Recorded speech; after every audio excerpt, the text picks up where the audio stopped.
ada kepentingan untuk memelihara kemajemukan supaya jangan terjadi krisis di dalam negeri. Itu aspek politik, dan di situ etika kepemimpinan Nabi Muhammad itu brilian.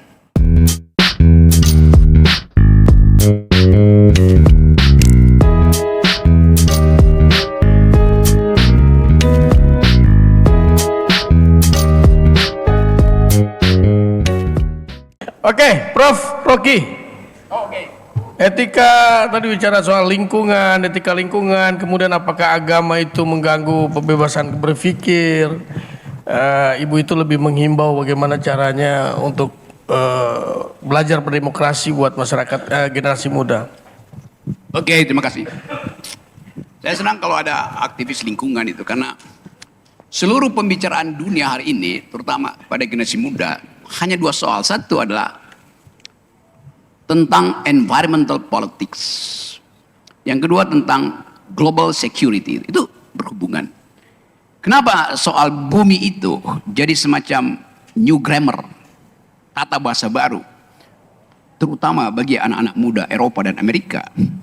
Karena mereka menghitung bahwa ecological footprint, atau yang biasa di dalam ilmu geologi disebut sebagai antroposin, artinya jumlah dan kualitas kerusakan lingkungan yang dibuat oleh manusia sudah melampaui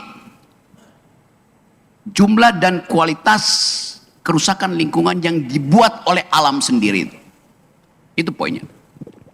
Jadi tidak mungkin lagi ada cara lain untuk menghentikan itu kecuali lakukan semacam pertobatan moral itu. Tadi ada soal sungai itu. Sekarang ada masalah, apakah sungai itu adalah aliran natural dari puncak gunung tiba ke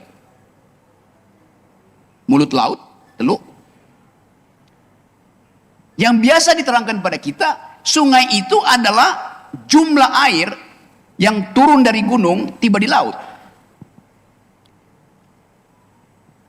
Kalau saya menebang sebatang pohon di dalam jalur dari hutan gunung ke laut, sebetulnya saya juga menghalangi jumlah air yang tiba di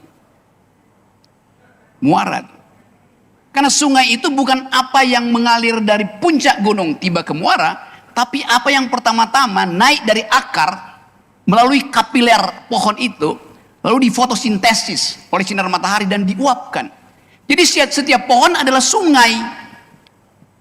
Hal ini juga bisa diterangkan pada anak-anak baru yang Mbak tadi bilang. Bagaimana menerangkan cara berpikir yang lain supaya mereka tahu bahwa pohon itu adalah sungai-sungai kecil. Justru sungai besar itu adalah sisa-sisa dari pohon setelah dia mengalami proses fotosintesis. Itu dasarnya kan. Jadi kalau Anda tanya tadi, apakah pemerintah peduli? Memang dia nggak peduli. Kenapa? 2 minggu lalu di dalam sidang G20 di India, Indonesia mendalilkan bahwa tidak akan ada perubahan dari energi fosil ke energi yang sustainable, terbarukan. Diprotes oleh Eropa. Bukankah Indonesia sudah tanda tangan prinsip itu di Glasgow, di Paris? Pemerintah bilang nggak bisa. Karena kami masih memerlukan modal melalui ekstraktif industri. Jadi tanpa kita mesti berdebat, pemerintah memang tidak ingin melindungi lingkungan. Itu dasarnya. Karena ada kerakusan kapital di situ. Saya kasih ilustrasi. Zaman Pak Harto, proses deforestasi berlangsung. Tetapi Pak Harto mengeluarkan izin pertambangan, izin konsesi hutan dengan kewajiban kembalikan pada negara. Zaman Pak Harto, hasil eksploitasi sumber daya kita yang balik ke negara itu masih 30-33%. Zaman SBY berkurang, tinggal 25-27%. Zaman dia, tinggal 7% yang balik ke negara. Jadi tidak ada satu agenda intelektual untuk merawat kembali paru-paru bumi. Kalimantan itu paru-paru bumi, tapi kita rusak. tanpa ada AMDAL. Jadi memang kemaksiatan pertama dari negeri ini adalah justru merusak payudara bumi, tempat generasi baru menyusui. Jadi adalah hak generasi baru, hak kalian untuk protes pada pemerintah bahwa hak kami untuk menyusup pada payudara bumi kalian rampas menjadi jalan tol. Kalian rampas jadi beton itu. Itu idenya. Radical breaknya mesti di situ. Jadi tetap saya gembira ada kritisisme di situ. Yang kedua tadi soal apakah agama menghalangi rasionalitas? Kira-kira begitu poinnya. Yes. Pertanyaan lebih fundamental, apakah agama itu di negeri ini hak atau kewajiban? Hal yang saya tanyakan berkali-kali dan orang marah saya persoalkan itu. Di mana di dalam konstitusi kita dinyatakan bahwa semua orang Indonesia harus beragama? Mana? Gak ada satu pasal.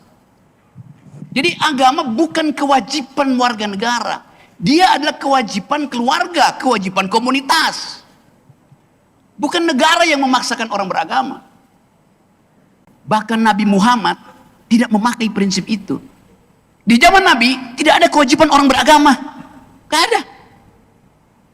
Semua agama bahkan ada di situ, ateisme ada. Jadi dari mana ide itu? Benar nggak? Berkumpul. Gak ada. Nabi Muhammad tidak mewajibkan orang beragama. Bahkan dalilnya agamamu, agamaku segala macam. Madinah itu adalah satu masyarakat komunitas yang betul-betul majemuk. Madinah bukan negara Islam. Madinah negara sekuler.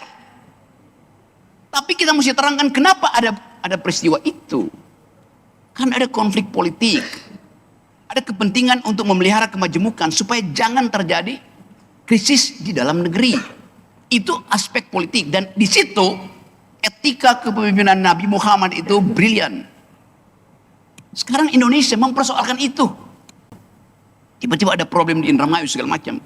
Saya mau terangkan itu dari segi sosiologi agama, bukan teologi agama. Jadi poin-poin ini yang kita ingin pastikan bahwa kegembiraan kita berpolitik tidak boleh terhalang oleh perbedaan irasional tentang bangsa ini. Di mana salahnya? Salahnya adalah obsesi pemerintah untuk menjadikan bangsa ini menyatu, bukan bersatu. Beda menyatu dan bersatu. Istilah NKRI harga mati, itu konyol. NKRI mestinya dihidupkan dalam perbedaan. Bukan dimatikan harga demokrasinya. Kan sekarang terjadi begitu kan. Negara ini dari awal disusun di dalam kondisi pluralisme. Perbedaan. Karena kita berbeda-beda, diperlukan persatuan. Jokowi bilang sekarang, demi persatuan tidak boleh ada perbedaan. Apa enggak dungu tuh? Prinsip itu. Kan dia ucapkan, nggak boleh ada oposisi dalam politik. Itu yang dia ucapkan di periode pertama tuh.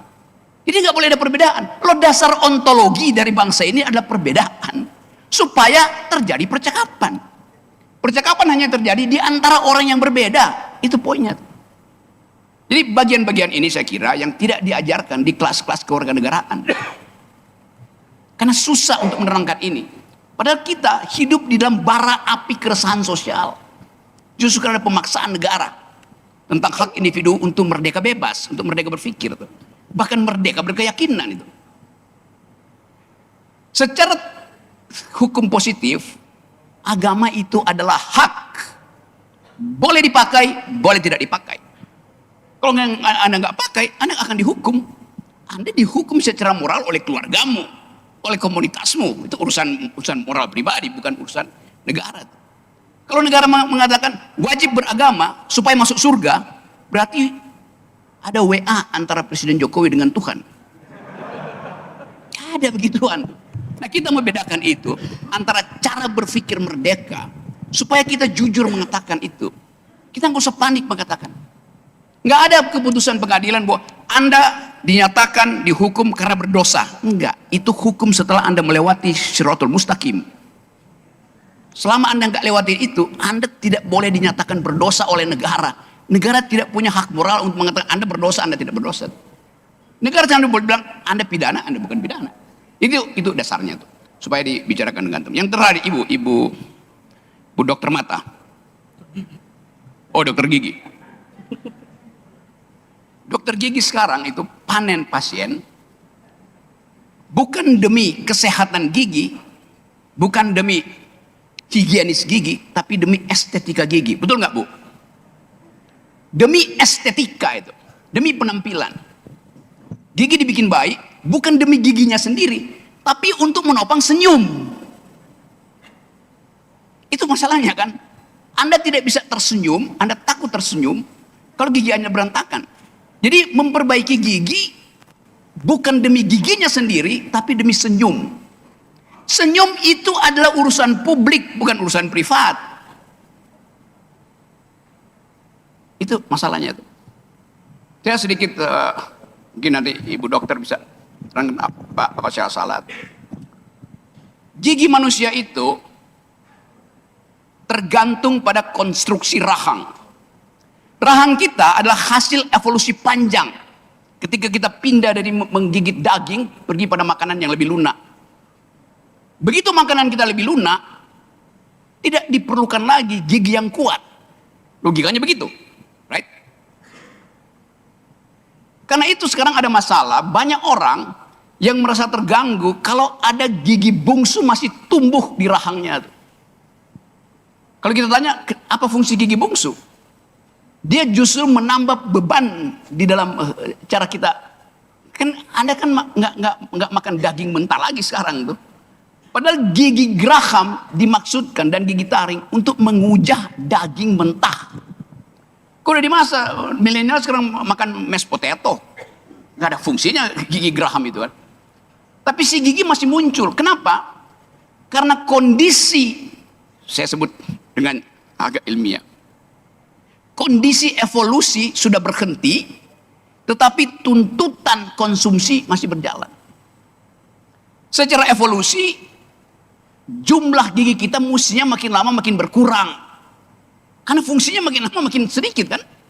Lama-lama Anda nggak perlu gigi, Anda cuma ngecap-ngecap.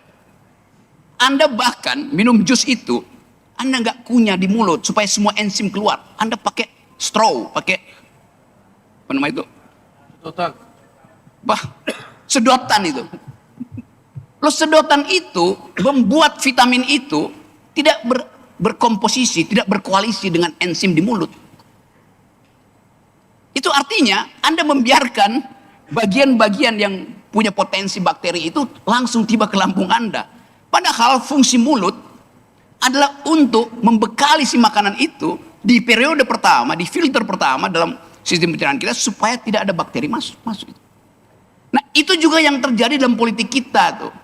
Mulut politisi itu pertama-tama adalah mengucapkan dalil. Sekarang mulutnya itu ditutup oleh perintah ketua partai. Itu yang terjadi itu. Jadi silahkan ketua-ketua partai ini dioperasi giginya oleh dokter tadi.